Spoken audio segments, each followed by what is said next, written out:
नमस्कार,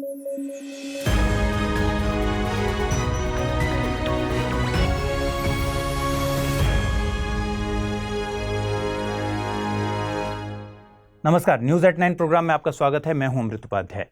दिल्ली के ओल्ड राजेंद्र नगर में यूपीएससी की तैयारी से जुड़े हुए बच्चों के साथ हुए हादसे ने हम सबको अंदर तक झकझोर दिया है। मैं और हम में से कई लोग अपने विद्यार्थी जीवन में किसी न किसी परीक्षा की तैयारी के लिए जरूर ऐसी जगहों पर रहे हैं। यहाँ रहकर विद्यार्थी सिर्फ पढ़ाई नहीं करते, बल्कि भविष्य के सुनहरे सपनों को बुनते हैं, उसे जीते हैं। इस हादसे के बाद उन परिजनों की स्थिति को सोचने पर भी रूह कांप जाती है। वो इस दुख को कैसे सह रहे होंगे, इसकी कल्पना भी नहीं की जा सकती। उन विद्यार्थियों को हमारी तरफ से श्रद्धांजलि, जिनकी जिंदगी इस दर्दनाक घटना ने छीन ली। ईश्वर इन विद्यार्थियों के परिजनों को इस भयावह सच का सामना करने की ताकत दें। हम उन विद्यार्थियों को किसी भी हालत में वापस तो नहीं ला सकते, लेकिन ये उम्मीद कर सकते हैं कि इस घटना से मिली सबक से भविष्य में इस तरह के हादसों को रोकने के लिए पुख्ता इंतजाम होंगे। आइए अब न्यूज एट 9 की शुरुआत करते हैं हेडलाइंस के साथ। ग्लोबल टाइगर डे आज बाघों के संरक्षण के लिए अहम है। ये दिन 1973 में भारत में लॉन्च किया गया था प्रोजेक्ट टाइगर। वेनेजुएला में चुनाव जीते निकोलस मादुरो, यूएसए ने चुनाव पर जताया संदेह। दक्षिण अमेरिकी देश है वेनेजुएला।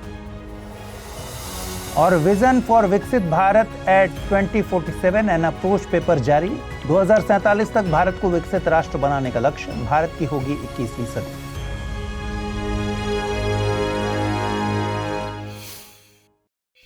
आइए शुरू करें। 29 जुलाई को हर साल ग्लोबल टाइगर डे या इंटरनेशनल टाइगर डे मनाया जाता है। इस दिन को मनाने का मकसद बाघों के संरक्षण के बारे में जागरूकता फैलाना है। देखिए, बाघ यानी टाइगर हमारे इकोसिस्टम की एक महत्वपूर्ण स्पीशीज है, लेकिन शिकार, हैबिटेट लॉस और मानव वन्य जीव संघर्ष के चलते इनकी संख्या पहले के मुकाबले कम हो रही है। 2010 में एक खबर आई थी कि 21वीं सदी तक बाघों की संख्या का तकरीबन 97% खत्म हो जाएगा। इस इंफॉर्मेशन के चलते 29 जुलाई 2010 को रूस के सेंट पीटर्सबर्ग में इंटरनेशनल टाइगर समिट आयोजित की गई थी। इस मौके पर 13 टाइगर रेंज के देशों ने 2022 तक बाघों की संख्या दोगुनी करने का संकल्प लिया था। इसे T2 यानी टाइगर टाइम्स 2 नाम दिया गया था। इस दौरान की गई सेंट पीटर्सबर्ग घोषणा बाघ संरक्षण से संबंधित है। 2010 में वैश्विक स्तर पर बाघों की संख्या केवल 3200 रह गई थी। इन 13 टाइगर रेंज देशों में Bharat, Bangladesh, Nepal, Bhutan, Vietnam, Myanmar, Laos, Cambodia, Thailand, Malaysia, Indonesia, चीन और रूस शामिल हैं। T/2 वैश्विक लक्ष्य को पूरा करने के लिए CATS यानी कंजर्वेशन अश्योर्ड टाइगर स्टैंडर्ड्स योजना को लागू किया गया है। इसे WWF द्वारा तैयार किया गया है। CATS बाघ संरक्षण में काम कर रहे किसी क्षेत्र के लिए एक स्वैच्छिक योजना है। इसमें बाघों के संरक्षण के प्रबंधन के लिए सबसे बेहतर मानक निर्धारित किए जाते हैं। भारत में बाघों के संरक्षण के लिए प्रोजेक्ट टाइगर लागू है। 1 अप्रैल 1973 को तत्कालीन प्रधानमंत्री इंदिरा गांधी ने बाघों के संरक्षण के लिए फ्लैगशिप कार्यक्रम लॉन्च किया था। प्रोजेक्ट टाइगर स्पीशीज कंजर्वेशन के लिए शुरू किया गया अपनी तरह का दुनिया में सबसे बड़ा कार्यक्रम था। 1973 में प्रोजेक्ट टाइगर के तहत 9 टाइगर रिजर्व अधिसूचित किए गए थे। इनमें बांदीपुर, कार्बेट, कान्हा, मानस, मेलघाट, पलामू, रणथंबोर, सिमलीपाल और सुंदरबन शामिल हैं। प्रोजेक्ट टाइगर को लागू करने के लिए वन्य जीव संरक्षण अधिनियम 1972 की धारा 38L के तहत NTCA का गठन किया गया है। NTCA यानी नेशनल टाइगर कंजर्वेशन अथॉरिटी, यह एक सांविधिक संस्था है। बीते मन की बात एपिसोड 28 जुलाई को प्रसारित मन की बात एपिसोड में भारतीय प्रधानमंत्री नरेंद्र मोदी ने बाघ संरक्षण के लिए भारत में स्थानीय स्तर पर चलाए जा रहे कुछ जन भागीदारी कार्यक्रमों का जिक्र किया है। इनमें राजस्थान के रणथंबोर का कुल्हाड़ी बंद पंचायत बहुत दिलचस्प है। स्थानीय समुदायों ने खुद इस बात की शपथ ली है कि कुल्हाड़ी के साथ जंगल नहीं जाएंगे और पेड़ नहीं काटेंगे। इस फैसले से जंगल हरे भरे हो रहे हैं और ये बाघों के संरक्षण के लिए बहुत अहम कदम है। ऐसे ही आंध्र प्रदेश की नल्ला मल्ला पहाड़ियों पर बसे चेंचू जनजाति के लोग टाइगर ट्रैकर्स के तौर पर काम करते हैं। साथ ही वे इस क्षेत्र में अवैध गतिविधियों की निगरानी भी करते रहे हैं। ऐसे ही महाराष्ट्र के तडोबा अंधेरी टाइगर रिजर्व में बसे गोंड और माना जनजाति के लोगों ने जंगल पर अपनी निर्भरता को कम कर लिया है, जिससे बाघों को ज्यादा स्पेस मिल सके। ये सारी कवायदें बाघों के संरक्षण के लिए है, क्योंकि बाघ को इकोसिस्टम की अम्ब्रेला स्पीशीज माना जाता है। अम्ब्रेला स्पीशीज से मतलब है ऐसी स्पीशीज जिनका कंजर्वेशन इकोसिस्टम की अन्य स्पीशीज के कंजर्वेशन के लिए भी जिम्मेदार हो। बाघ के बारे में बात करें तो दुनिया की सबसे बड़ी बिल्लियों में से एक है। इनमें भी मेल में आमूर टाइगर सबसे बड़ी सब स्पीशीज है और सुमात्रा टाइगर मेल में सबसे छोटी सब स्पीशीज है। फीमेल टाइगर्स अपने मेल काउंटरपार्ट से आमतौर पर छोटी ही होती हैं। इनका लाइफ स्पैन 10 से 15 सालों का होता है। टाइगर्स का जेस्टेशन पीरियड 100 दिन का होता है। इसके अलावा जैसे इंसानों में फिंगरप्रिंट्स होते हैं, वैसे ही टाइगर्स की बॉडी पर स्ट्राइप्स होती हैं, जो कि हर टाइगर के लिए यूनिक होती हैं। टाइगर्स की काउंटिंग इन्हीं स्ट्राइप्स के जरिए होती है। यह भी ध्यान रखिए कि वैसे टाइगर एक एकांत प्रिय जानवर है, लेकिन वे अपने क्षेत्र को यूरिन और मल के जरिए कुछ दिनों या हफ्तों तक चिन्हित करते हैं, जिससे अन्य बाघों को पता चल सके कि उस क्षेत्र में कोई बाघ है।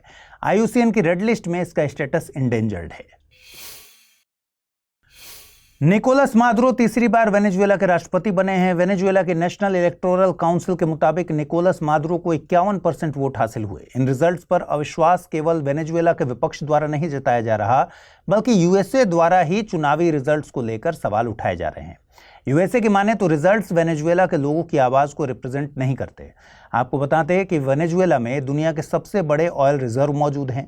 एक वक्त पर यह देश लैटिन अमेरिका की सबसे एडवांस इकोनॉमी हुआ करती थी, लेकिन जब से निकोलस मादुरो सत्ता में आए, देश की आर्थिक स्थिति बिगड़ी। देखिए, वेनेजुएला की इकोनॉमी में ऑयल की बड़ी भूमिका है। ऑयल की कीमतें गिरी, हाइपर इन्फ्लेशन 1,30,000% से ज्यादा हो गई। इससे सामाजिक अशांति बढ़ गई और लोगों ने बड़े स्तर पर पलायन करना शुरू किया। ज्योग्राफी की बात करें तो वेनेजुएला दक्षिण अमेरिका के उत्तरी तट पर स्थित है। ओरिनोको नदी इस देश को विभिन्न टोपोग्राफी और अलग अलग जलवायु में विभाजित करती है। लेक मराकाइबो वेनेजुएला में ही स्थित है। यह देश अपनी सीमा ब्राजील, गुयाना और कोलंबिया से साझा करता है। दुनिया का सबसे ऊंचा वाटरफॉल एंजल फॉल वेनेजुएला में है।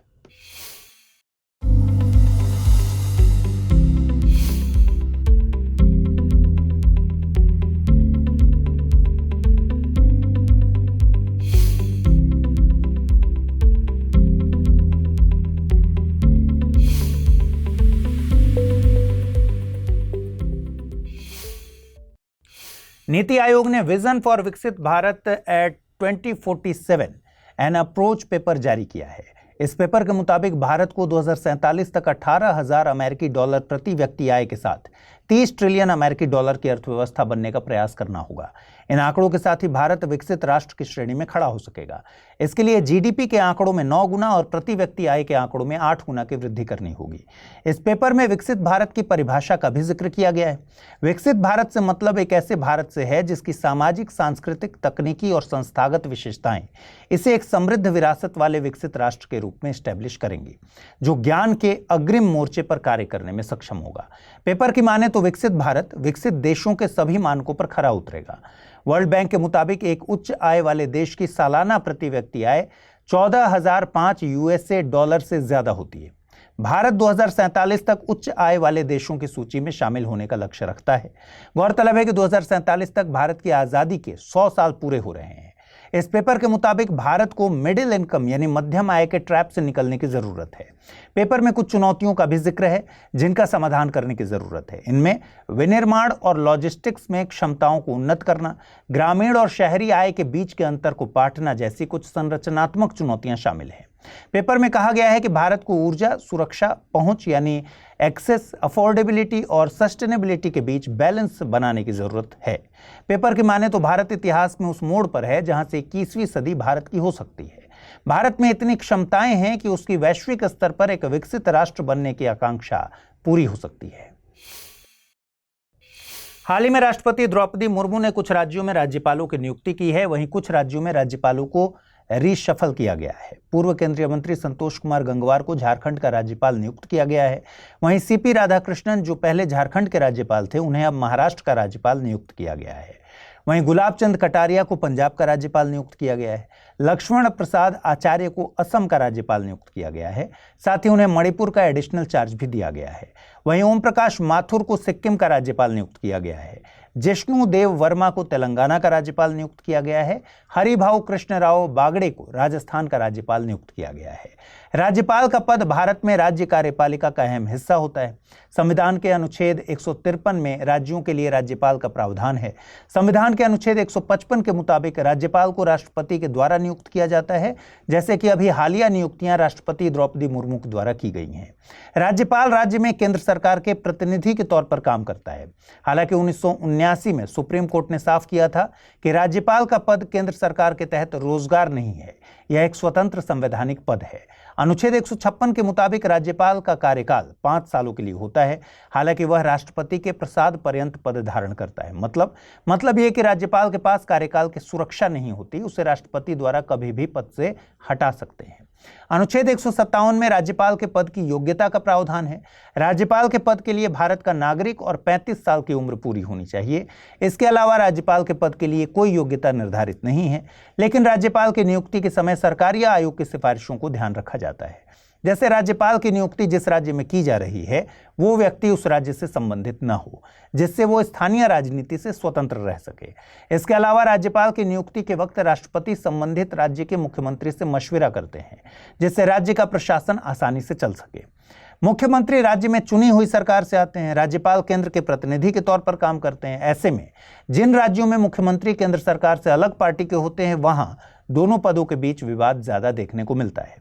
हालांकि शमशेर सिंह बनाम पंजाब राज्य मामले में सुप्रीम कोर्ट ने साफ किया है कि राज्यपाल को लगभग सभी शक्तियों का प्रयोग मुख्यमंत्री की सलाह पर ही करना है, न कि समानांतर सरकार चलानी है।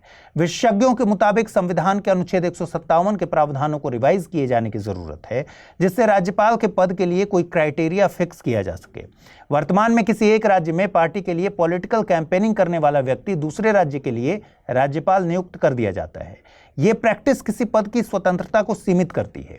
आपको बता दें कि आमतौर पर किसी राज्य के लिए एक ही राज्यपाल होता है। हालांकि 7वें संविधान संशोधन अधिनियम के द्वारा एक ही व्यक्ति को 2 या ज्यादा राज्यों का राज्यपाल नियुक्त किया जा सकता है। आइए अब देखें आज का term of the day. Term of the day है श्रेणी। प्राचीन भारत की अर्थव्यवस्था में श्रेणियों का बड़ा महत्व था। ये संगठन व्यापारियों के द्वारा उनके व्यापार के संचालन के लिए बनाए जाते थे। श्रेणियों को अपने सदस्यों पर न्यायिक अधिकार होता था और श्रेणियों के द्वारा ही सदस्यों के वेतन, काम करने के नियमों, मानकों और कीमतों का निर्धारण किया जाता था। हर श्रेणी का अपना एक प्रमुख होता था। राजा का श्रेणियों के संचालन में कोई हस्तक्षेप नहीं होता था। ये श्रेणियां अपने नियम खुद ही बनाती थी। चलिए देखें आज के रैपिड न्यूज में क्या है खास। ई उपहार पोर्टल का शुभारंभ भारत के राष्ट्रपति द्वारा किया गया। यह एक नीलामी पोर्टल है। इसके माध्यम से विभिन्न अवसरों पर राष्ट्रपति एवं पूर्व राष्ट्रपतियों को दिए गए चुनिंदा उपहारों की नीलामी की जाएगी। इसे राष्ट्रीय सूचना विज्ञान केंद्र और इलेक्ट्रॉनिक्स तथा सूचना प्रौद्योगिकी मंत्रालय द्वारा संयुक्त रूप से विकसित किया गया है। इसके पहले चरण में लगभग 250 उपहारों की नीलामी होगी, जिसकी बिडिंग 5 अगस्त से लेकर 26 अगस्त 2024 तक खुली रहेगी और नीलामी से प्राप्त आय जरूरतमंद बच्चों की मदद के लिए दान की जाएगी।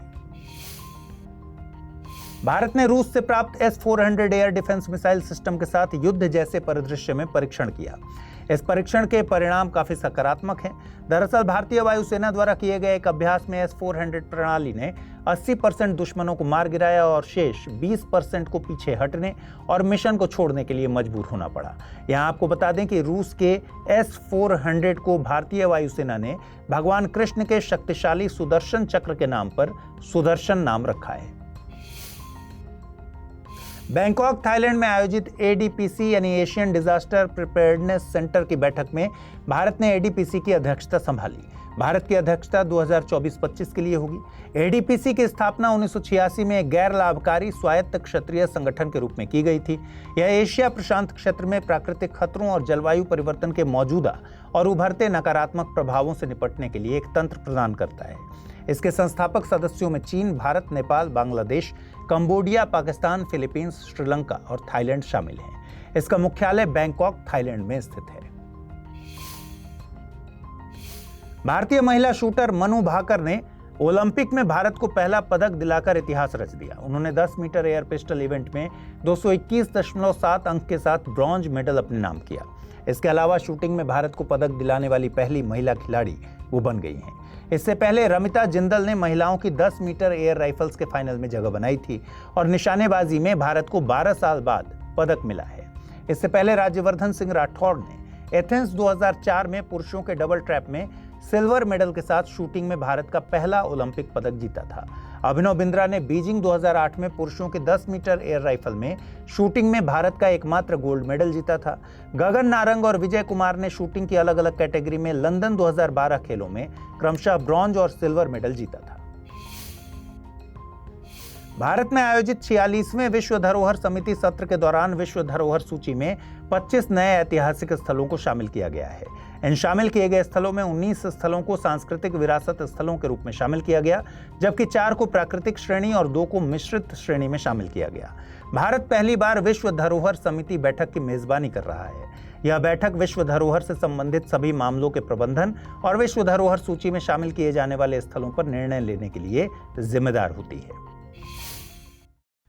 चलिए आइए देखें आज के बुलेटिन पर आधारित प्रश्न। पहला प्रश्न है, सुदर्शन 400 है एयर डिफेंस मिसाइल सिस्टम, पनडुब्बी, युद्धपोत या फिर युद्धक टैंक। अगला प्रश्न है, लेक मराकाइबो स्थित है रूस, चीन, वेनेजुएला या फिर यूएसए। आइए देखें पिछले बुलेटिन में आपसे क्या सवाल पूछे गए थे, उनके सही जवाब क्या हैं। पहला प्रश्न था, हाल ही में मोइदाम्स को यूनेस्को विश्व विरासत स्थल की सूची में शामिल किया गया है। ये निम्नलिखित में से किस राजवंश से ताल्लुक रखते हैं? मुगल, अहोम, चालुक्य या फिर चोल। सही जवाब है विकल्प बी यानी अहोम। अगला प्रश्न है, हाल ही में आए टाइफून गेमी ने निम्नलिखित में से किस देश को प्रभावित नहीं किया? फिलीपींस, चीन, ताइवान या फिर भारत। और सही जवाब है विकल्प डी भारत। तो आज इस बुलेटिन में इतना ही। कल रात 9 बजे फिर से आपसे मुलाकात होगी। ख्याल रखिए अपना, ठीक से पढ़ाई कीजिए। अगर आप इस बुलेटिन की पीडीएफ हासिल करना चाहते हैं तो अमृत उपाध्याय 007 टेलीग्राम चैनल है, जिस पर इसकी पीडीएफ रोजाना मिलती है। और आज जो सवाल मैंने पूछे हैं उनके सही जवाब कमेंट बॉक्स में दीजिएगा और साथ ही इस बुलेटिन को लाइक भी कीजिएगा। नमस्कार।